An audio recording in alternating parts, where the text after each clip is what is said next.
In contemplating the causes which may disturb our union, it occurs as matter of serious concern that any ground should have been furnished for characterizing parties by geographical discriminations, northern and southern, Atlantic and western, whence designing men may endeavor to excite a belief that there is a real difference of local interests and views.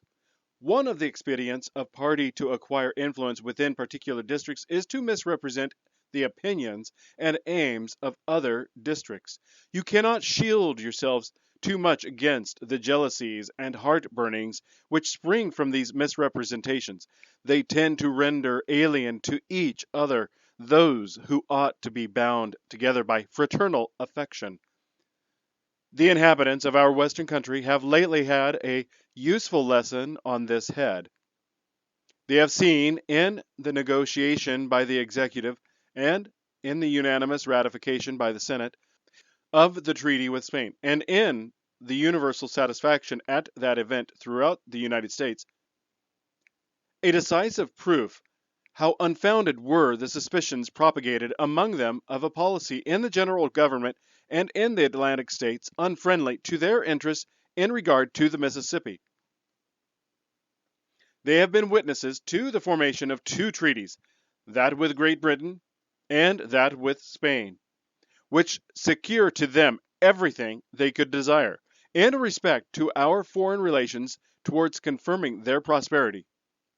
Will it not be their wisdom to rely for the preservation of these advantages on the union by which they were procured? Will they not henceforth be deaf to those advisers, if such there are, who would sever them from their brethren and connect them with aliens? To the efficacy and permanency of your union, a government for the whole is indispensable. No alliances, however strict, between the parts can be an adequate substitute. They must inevitably experience the infractions and interruptions which all alliances in all times have experienced. Sensible of this momentous truth, you have improved upon your first essay by the adoption of a constitution of government better calculated than your former for an intimate union and for the efficacious management of your common concerns. This government, the offspring of our own choice, uninfluenced and unawed, adopted upon full investigation and mature deliberation, completely free in its principles, in the distribution of its powers, uniting security with energy, and containing within itself a provision for its own amendment, has a just claim to your confidence and your support. Respect for its authority, compliance with its laws, acquiescence in its measures, are duties enjoined by the fundamental maxims of true liberty. The basis of our political systems is the right of the people to make and to alter their constitutions of government. But the Constitution, which at any time exists, until changed by an explicit and authentic act of the whole people, is sacredly obligatory upon all. The very idea of the power and the right of the people to establish government presupposes the duty of every individual to obey the established government.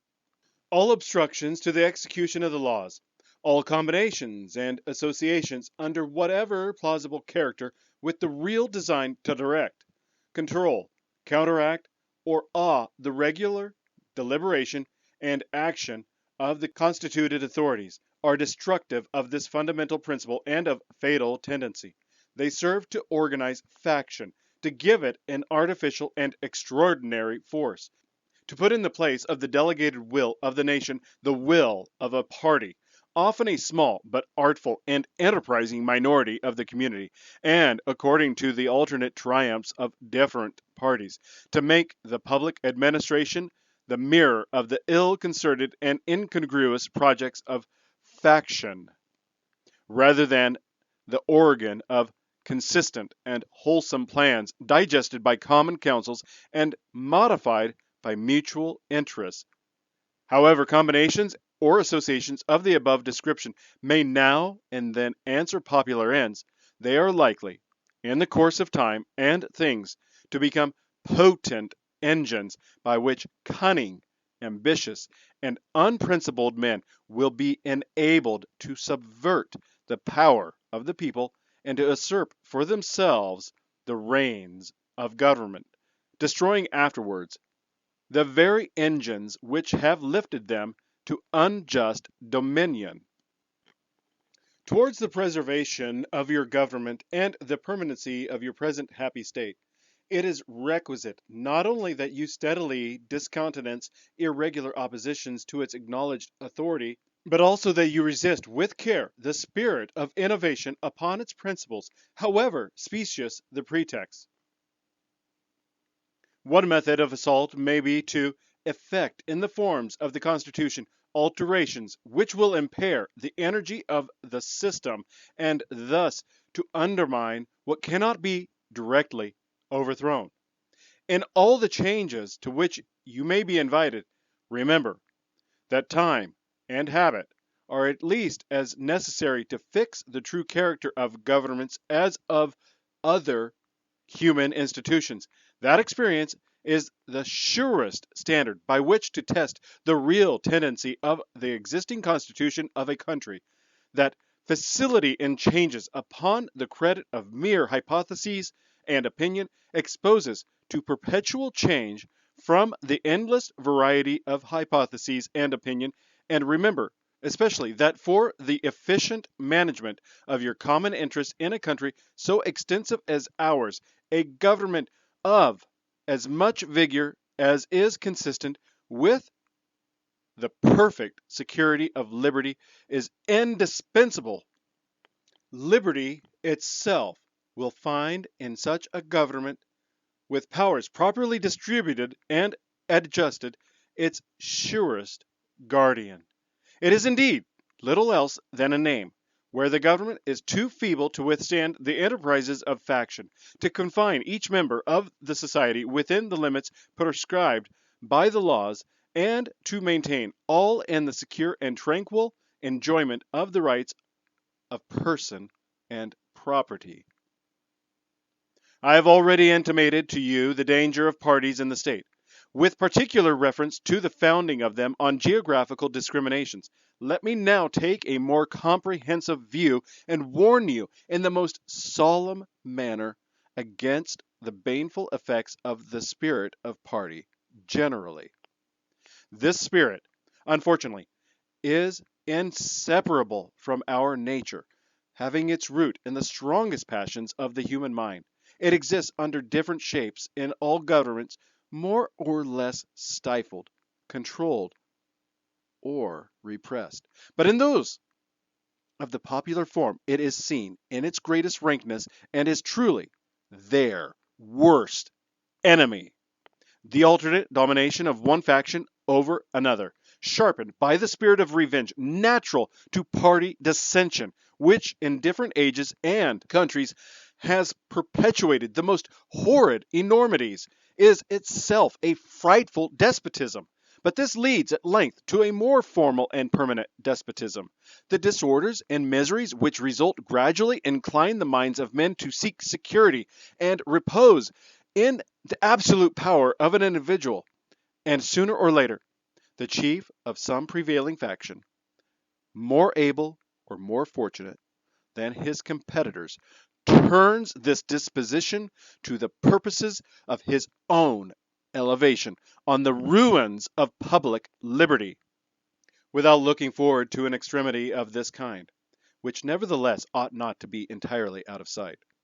The common and continual mischiefs of the spirit of party are sufficient to make it the interest and the duty of a wise people to discourage and restrain it.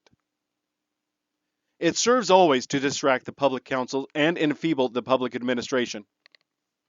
It agitates the community with ill-founded jealousies and false alarms, kindles the animosity of one part against another, foments occasionally riot and insurrection, It opens the door to foreign influence and corruption, which find a facilitated access to the government itself through the channels of party passions. Thus, the policy and the will of one country are subjected to the policy and will of another. There is an opinion that parties in free countries are useful checks upon the administration of the government and serve to keep alive the spirit of liberty. This, within certain limits, is probably true. And in governments of a monarchical caste, patriotism may look with indulgence, if not with favor, upon the spirit of party. But in those of the popular character, in governments purely elective, it is a spirit not to be encouraged.